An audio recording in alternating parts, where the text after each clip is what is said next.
네, 안녕하십니까. 이번 시간에는 이제 계정 과목, 계정 코드에 대해서 설명하는 시간을 갖도록 하겠습니다.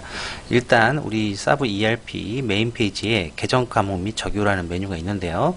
눌러보면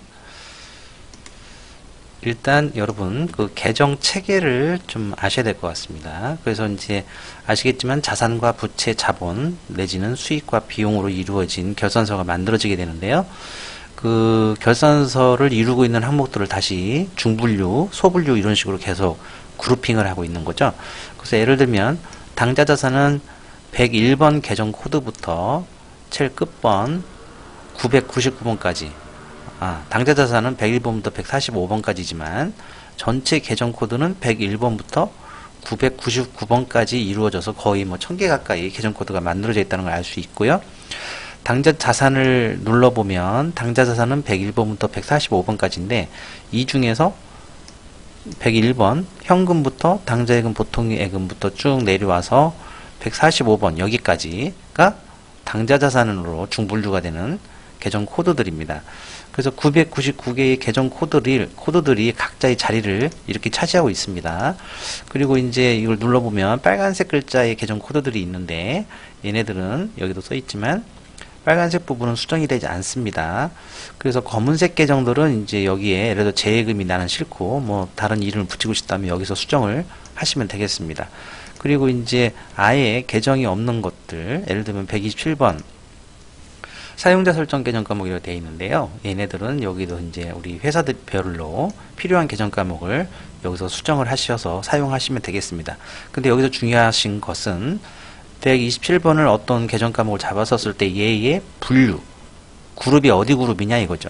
그래서 127번은 여기 145번 이내에 있기 때문에 당좌 자산으로 분류한다는 거. 그래서 이 각각의 자산 그룹별로 내가 어디 계정 과목을 쓸 것인지를 선택을 잘 하셔야 되겠고, 특히 손익 쪽, 비용 쪽도 마찬가지입니다. 예를 들면 판매관리비를 보시면 우리가 보통 많이 쓰는 복리후생비를 보시면 811번이 이제 복리후생비죠. 그래서 811번이 복리후생비인데 이 사실은 복리후생비가 811번 판관비에만 있는 게 아니에요. 이런 각종의 업종별로 제조업이라면 제조 원가 안에도 즉 500번대에도 그 복리후생비가 여기 있죠. 511번도 복리후생비입니다. 그죠? 그래서 복리후생비는 판관비에만 있는 게 아니라 제조 원가 아니면 이제 건설업 같으면 도급 원가에도 611번의 복리후생비가 있다라는 거. 그래서 이 그룹핑 내가 선택한 계정 과목이 판관비 쪽 복리후생비인지 아니면 원가 쪽 복리후생비인지를 잘 판단을 하셔야 된다는 거. 그래서 이 계정 체계는 굉장히 중요한 거고요.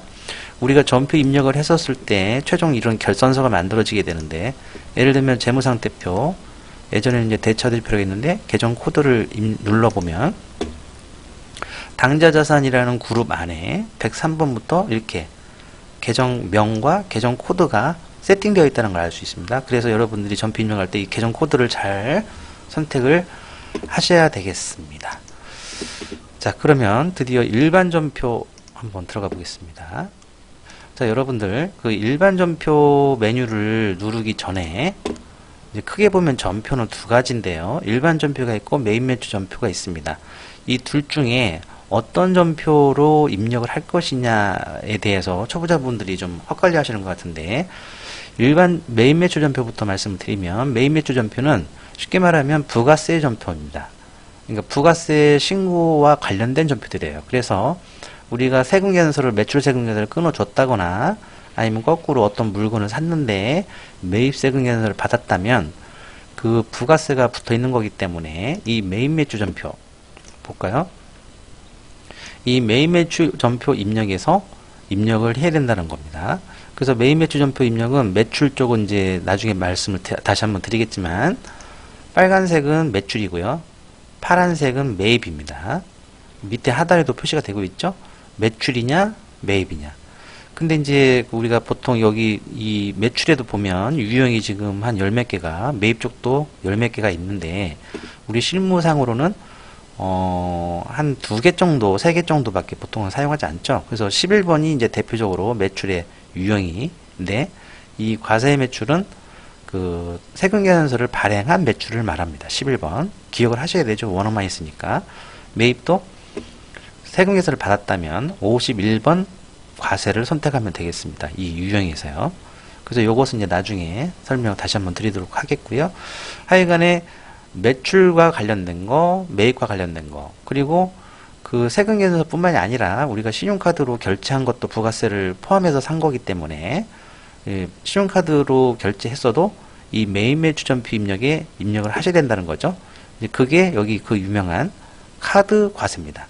매입인데 카드로 부가세를 주고 샀다 이겁니다.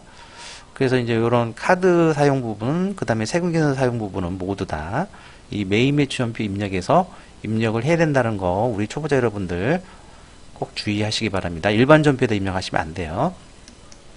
자, 일반 전표 들어가 보겠습니다. 일반 전표는 지금 우리 사브 ERP의 핵심 이제 메인 전표 입력 페이지인데요.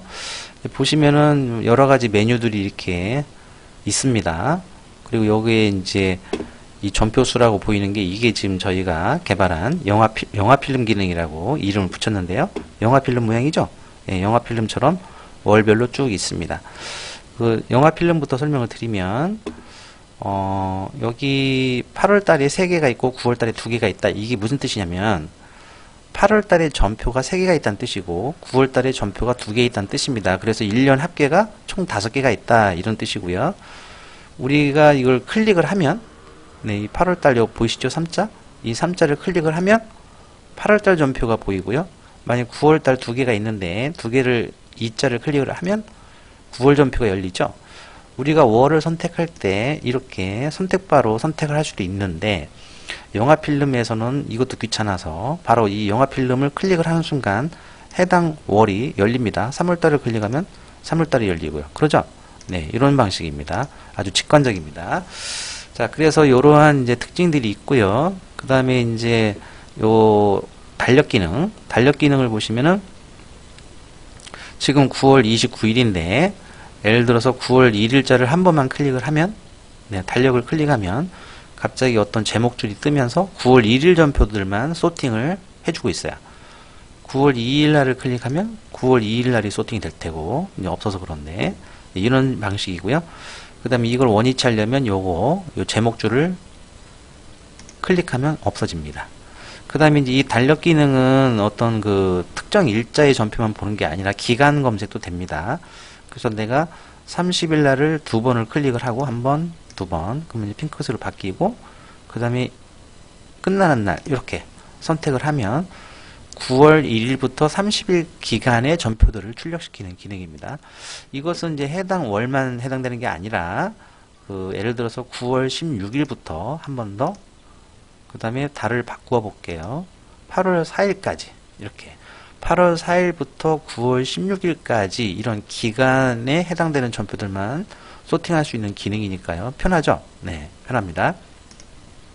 이게 만약에 이제 이 기간별, 월별, 기간별, 월별 이런 기능들이 있는데 기간별을 선택해도 좋긴 좋은데 얘는 항상 어떤 달에서 어떤 달로 끝납니다. 일자가 없죠, 일자가. 그래서 특정 일자를 찝어서 전표를 찾을 때는 요 달력 기능을 사용하시는 게 편합니다. 그 다음에 지금 월별은 이제 월별로 전표 입력을 한다는 뜻이고 9월, 10월 물론 여기 영화 필름으로 눌러도 됩니다. 그 다음에 이제 기간별을 누르시면은 몇 월에서 몇 월까지냐 이건데 예를 들면 7월에서 9월까지 입력하겠다 그러면 이렇게 선택을 하면 7월에서 9월까지 3개월치 전표가 출력되는 방식입니다. 네, 그래서 요게 이제 기간 선택 그 과정에 대한 설명이었고요. 예, 계속 이어서 계속 설명을 드리도록 하겠습니다. 감사합니다, 여러분.